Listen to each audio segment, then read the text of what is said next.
শত্রুরা ভয় পাবে আপনাকে। সিংহের থেকে শিখুন এই গুণ। বিশ্বের শ্রেষ্ঠ অর্থনীতিবিদ কূটনীতিক আচার্য চাণক্য। তার নীতিকথা মেনে চললে জীবনে সাফল্য আসতে বাধ্য। প্রকৃতি থেকেই মানুষকে সাফল্য পাওয়ার কৌশল শিখতে হবে, সেটাই লিখে গিয়েছেন চাণক্য। কি সেই ফর্মুলা? জঙ্গলের রাজা সিংহের এমন একটি গুণ চাণক্য বর্ণনা করেছেন যা যে কোনো মানুষকে সফল করে তোলে।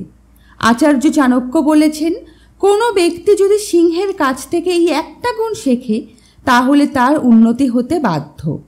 চাণক্যের মতে সিংহের মতো ক্ষমতা ও শক্তি ব্যবহার করা জীবনে খুবই গুরুত্বপূর্ণ।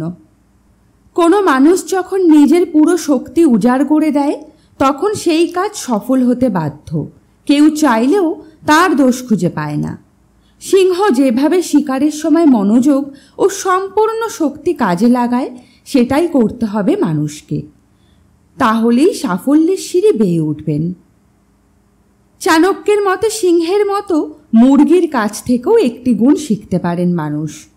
চাণক্যের মতে কোনো ব্যক্তির মুরগির কাছ থেকে শেখা উচিত যে সকালে ঘুম থেকে উঠতে হবে, সাহসের সঙ্গে সমস্যার মুখোমুখি হতে হবে। মুরগির কাছ থেকে এই গুণ শিখলে সাফল্যের শিখরে পৌঁছানো থেকে কেউ আটকাতে পারবে না।